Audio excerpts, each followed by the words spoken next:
সিলেটে লুট হওয়া পাথর উদ্ধারে অভিযান চলছে এবং যৌথ বাহিনী এই অভিযানের নেতৃত্বে আছে। সেখানে রয়েছেন আমাদের সহকর্মী নীল মাহবুব এবং ক্যামেরায় আছেন মমিনুল হক আফান।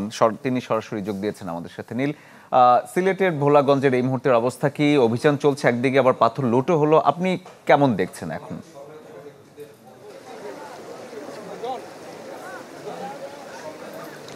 আসলে অভিযানের কথা বলেছি, পাথর লুটের কথা তো তার আগেও বলা হয়েছে। তবে এই মুহূর্তে যেটি বলতে চাই সেটি হচ্ছে যে অভিযানের ফলে আসলে যে পরিমাণ পাথর উদ্ধার করা সম্ভব হয়েছে, সেই পরিমাণ পাথর কিন্তু ধীরে ধীরে এই সাদা পাথর অর্থাৎ ভোলাগঞ্জের এই সাদা পাথর এলাকাতে কিন্তু নৌকা করে নিয়ে আসা হচ্ছে এবং এইগুলো কিন্তু এখানে আবার প্রতিস্থাপন করা হচ্ছে। তবে যে ভাবে লুট হয়েছে, যত অংশ আসলে লুট হয়েছে, ফেরার পরিমাণটা তার নিতান্তই কম বলতে হয়।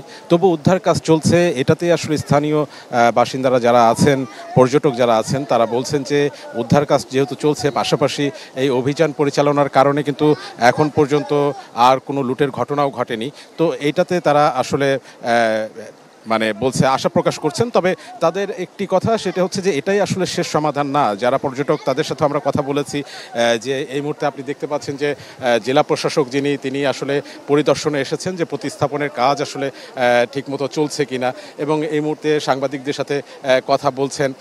আমরাও তার আসলে কথা শুনবো যে কি পরিমাণ পাথর আসলে উদ্ধার করা গেল। গতকাল পর্যন্ত 12,000 ঘনফুট পাথর উদ্ধার করা হয়েছে। আজকে 70টি ট্রাক জব্দ করা হয়েছে।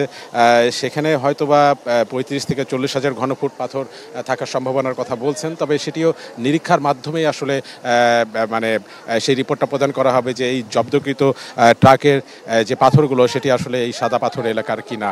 এবং এই যে আপনার ভোলাগঞ্জ থেকে সিলেট পর্যন্ত যে মহাসড়কটি আছে, তার দুই পাশেই কিন্তু ক্র্যাশার যে মিল, সেই মিলগুলো আছে এবং এই মিলগুলোর সামনেও কিন্তু আমরা সাদা পাথর থাকতে দেখেছি।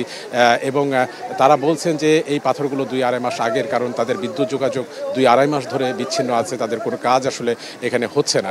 তো সব কিছু মিলিয়ে কিন্তু এই মুহূর্তে এই ভোলাগঞ্জের সাদা পাথর এলাকায় পাথর ফিরতে শুরু করেছে, তবে সংখ্যায় নিতান্তই কম বলা যায়। নীল, ধন্যবাদ আপনাকে। দর্শক, আমাদের সাথে জাফলং থেকে আমাদের আরেকজন সহকর্মী আজহারউদ্দিন শিমুল যুক্ত হয়েছেন। শিমুল, এবং এই জাফলং এবং ভোলাগঞ্জে এই যে লুটের ঘটনা, তারপর আবারও অভিযান, কিছু কিছু পাথর ফিরে আসা, জাফলং এর কি অবস্থা? পর্যটকরা কি ভবিষ্যতে সেখানে যেতে পারবে বা সেই আগের সৌন্দর্য কি দেখতে পাবে কিনা?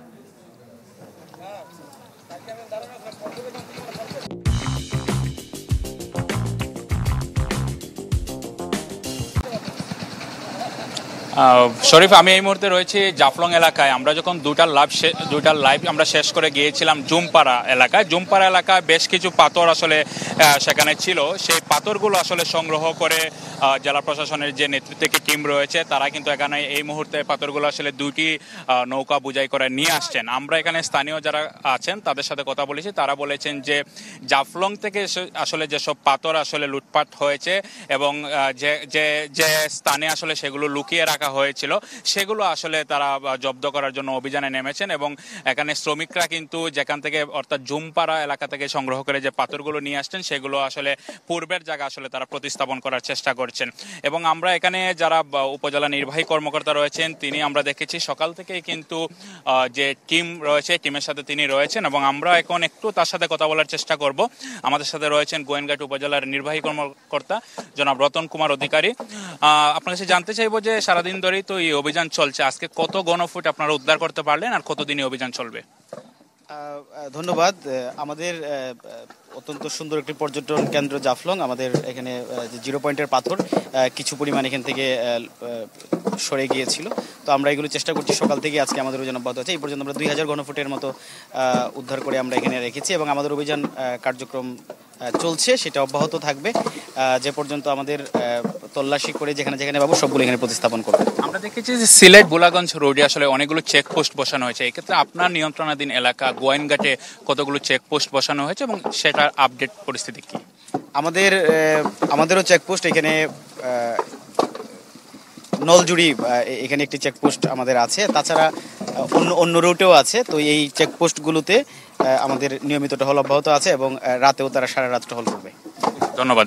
আসলে শুনছিলেন তিনি বলছেন যে তাদের যে চেকপোস্ট বসানো হয়েছে সেগুলোতে আসলে অভিযান অব্যাহত রয়েছে এবং যৌথ বাহিনীর নেতৃত্বে কিন্তু আসলে চেকপোস্টগুলো আসলে কাজ করে যাচ্ছে। আমরা দেখেছি যে সিলেট তামাবিল যে মহাসড়ক রয়েছে, মহাসড়কে অনেকগুলো আসলে ট্রাকের সারি আমরা দেখতে পেয়েছি যেগুলো আসলে যৌথ বাহিনীর যে চেকপোস্ট সেগুলো আসলে আটকে দিয়েছে এবং তারা বিভিন্ন যাচাই বাছাই করে দেখছে তাদের আসলে পাথরগুলো আসলে এলসি করা কিনা, অর্থাৎ আমদানি করা কিনা।